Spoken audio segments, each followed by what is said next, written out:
नमस्कार। झारखंड की राजनीति में लगातार उथल-पुथल मची हुई है और ख़ासकर अगर हम झारखंड मुक्ति मोर्चा पार्टी को देखें तो उनके अंदर खाने में भी स्थिति कोई बहुत बेहतर दिखाई नहीं पड़ती। राज्यसभा के चुनाव है 2 सीटों पर 18 जून को झारखंड के अंदर, लेकिन अभी तक जेएमएम की तरफ से, चूँकि जेएमएम के पास पूर्ण बहुमत है, एक सीट के लिए 35 उनके पास विधायक है, ऐसे में जो 28 विधायकों की ज़रूरत है तो एक सीट तो कन्फर्म जेएमएम के पास जा रही है। लेकिन अहम बात ये हो जाती है कि अभी तक जेएमएम की तरफ से एक भी कह सकते हैं नाम पर मोहर नहीं लगी है, जबकि अगर देखा जाए तो कई नामों पे चर्चा है। जैसा कि हम पहले भी अपनी रिपोर्ट में आपको बता चुके हैं कि जेएमएम के अंदर खाने में कई नाम ऐसे हैं जो निकल कर सामने आते हैं। अगर हम सोरेन परिवार की ही बात करें तो सीता सोरेन का नाम सामने आता है, कल्पना सोरेन का नाम सामने आता है, लता सोरेन का नाम सामने आता है और इसके अलावा हेमंत सोरेन की जो बड़ी बहन हैं अंजनी सोरेन, उनका भी नाम निकलकर सामने आता है। वो ये कहती हुई नजर आती हैं कि पहले ही उन्होंने ये बात कर दी थी कि उनको राज्यसभा की सीट दी जाए। इसको लेकर उन्होंने, जब उनके पिता शिबू सोरेन जिंदा थे,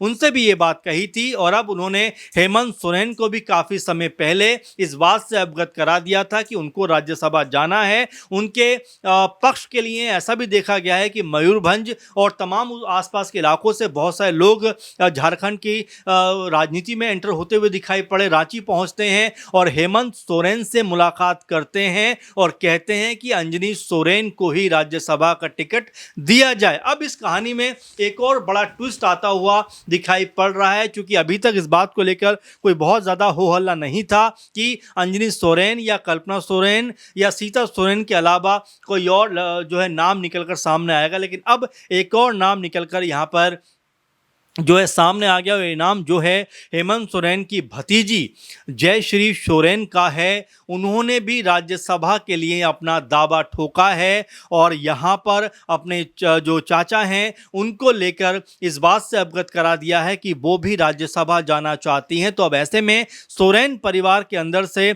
एक और एंट्री यहाँ पर राज्यसभा सीट के लिए होती हुई दिखाई पड़ती है। जयश्री सोरेन के बारे में अगर बात करें तो वो हेमंत सोरेन के बड़े भाई दुर्गा सोरेन की बेटी हैं। दुर्गा सोरेन जो कुछ सालों पहले गुजर गए थे और उनकी बेटी हैं, सीता सोरेन की बेटी हैं। तो जाहिर बात है कि वो भी अपने लिए एक पोजीशन ज़रूर चाहती हैं और यहाँ पर जिस तरह की बात उन्होंने कही है उसके भी सियासी मायने निकाले जा रहे हैं, क्योंकि जो सीता सोरेन हैं वो बीजेपी में इस वक्त शामिल हैं और उनको लेकर भी चर्चाएं थी कि वो जेएमएम में वापस करते हुए और राज्यसभा के लिए उनको भेजा जा सकता है, या फिर अगर कल्पना सोरेन अगर राज्यसभा जाती हैं तो उनकी सीट के ऊपर सीता सोरेन को लड़ाया जा सकता है। लेकिन अब इसमें जिस तरह जयश्री सोरेन का नाम निकलकर सामने आया, उससे ये जो मामला है ये और ज़्यादा पेचीदा होता हुआ दिखाई पड़ रहा है। जयश्री सोरेन सीता सोरेन दुर्गा सोरेन की बेटी हैं और जिस तरीके से पॉलिटिकल तौर पर हालांकि उतनी एक्टिव तो नहीं है,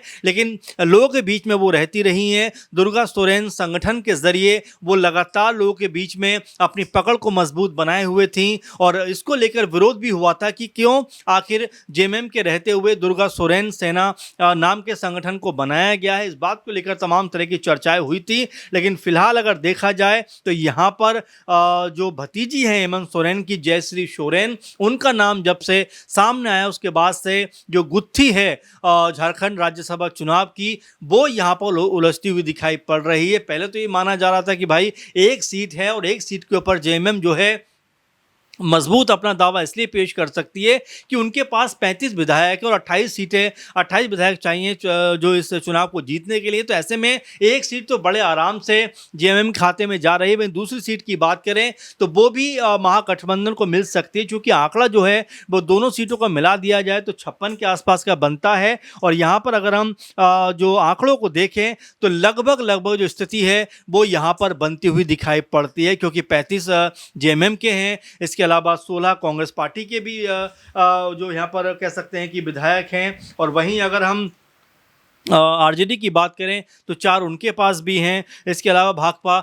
माले के पास भी 2 सीटें हैं और कुल मिला-जुला कर ये आंकड़ा जो है वो 56 के आसपास का बन जाता है। तो यकीन इस बात पर होता है कि दोनों सीटें जो है वो महागठबंधन जीतते हुए दिखाई पड़ सकते हैं। लेकिन क्या ये इतना आसान होने वाला है? क्योंकि अभी तक तो नाम ही फाइनल नहीं हो पा रहे हैं। खुद जेएमएम की तरफ से लगातार हम देख रहे हैं कि कई नाम निकल कर सामने आ रहे हैं, कई दावे निकल कर सामने आते हैं। तो अभी जेएमएम के अंदर खाने में ये बात तय नहीं हो पा रही कि आखिर वो नाम कौन सा होगा, जबकि अब तारीख जो है वो लगातार करीब आती जा रही है, क्योंकि 8 जून को अंतिम वो दिन है जब नामांकन प्रक्रिया समाप्त हो जाएगी। तो ऐसे में 3-4 दिन का वक्त बचा है जब नामों को तय करना है। अब यहाँ पर एक सीट पर ही नाम नहीं तय हो पा रहा है, तो दूसरी सीट पर क्या वाकई में सहमति बन पाएगी, इसको लेकर भी जो है कयास लगते हुए दिखाई पड़ रहे हैं। वहीं बीजेपी की बात करें तो बीजेपी भी लगातार अपना जो पोजीशन है वो मजबूत करने का प्रयास कर रही है और ये भी कहा जा रहा है कि 6 या 7 तारीख को झारखंड का दौरा बीजेपी अध्यक्ष जो है नितिन नवीन कर सकते हैं। तो पॉलिटिकल तौर पर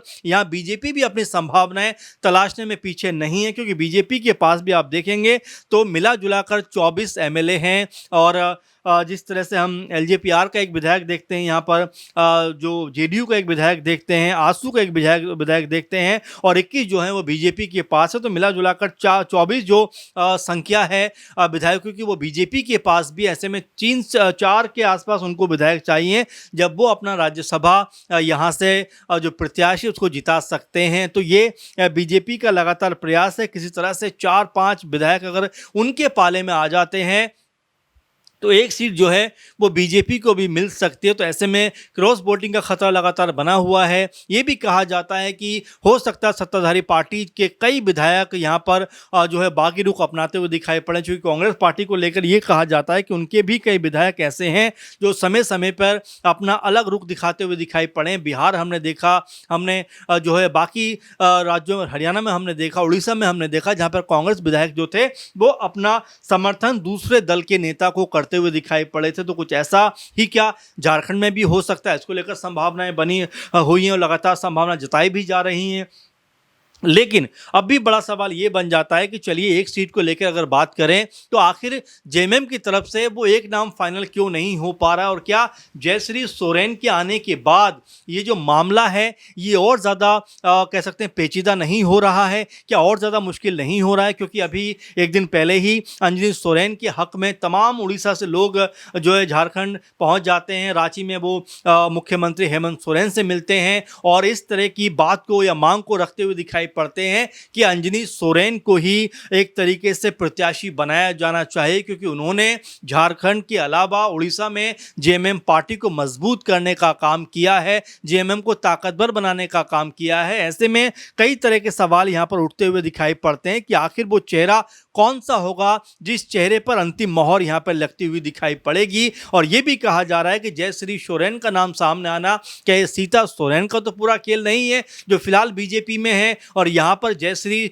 को आगे करके कहीं ना कहीं वो पूरा जो माहौल है वो अपने पक्ष में करना चाहते हैं, क्योंकि कई बार उन्होंने ये कहा था कि मुख्यमंत्री के पद पे भी उनके पति का पहला हक था, वो बड़े भाई थे। लेकिन जिस तरह से उनका देहांत हुआ है उसके बाद उनको एक तरीके साइडलाइन सा कर दिया गया। लेकिन बीजेपी में आकर भी कोई बड़ी कामयाबी सीता सोरेन को नहीं मिली है। लोकसभा चुनाव उन्होंने लड़ा, उसके बाद विधानसभा का चुनाव उन्होंने लड़ा और दोनों चुनावों में उनको हार मिलती हुई दिखाई पड़ी। उसके बाद से कयास लग रहे हैं कि सीता सोरेन को बीजेपी में भी साइडलाइन कर दिया गया है, इसलिए हो सकता है कि उनकी जेएमएम में वापसी होती हुई दिखाई पड़े। अब ऐसे में उनकी बेटी का नाम सामने आना, जयश्री सोरेन का नाम सामने आना इस बात की तरफ इशारा ज़रूर करता है कि भले ही सीता सोरेन टेक्निकल तौर पर बीजेपी में शामिल है, लेकिन जयश्री सोरेन को तो टिकट दिया जा सकता है। और इसी बात को लेकर, इसी मांग को लेकर अब जयश्री जो हैं वो लगातार इस बात की दावेदारी कर रही हैं और मांग भी कर रही हैं कि झारखंड की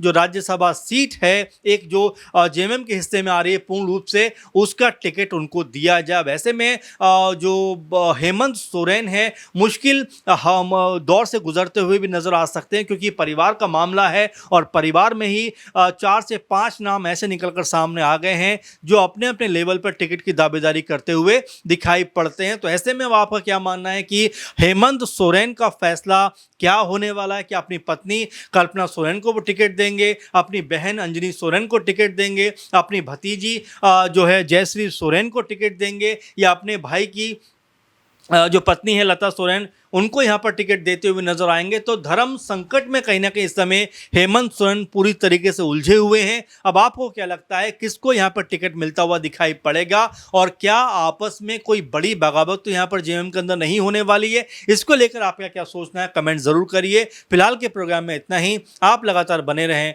धन्यवाद।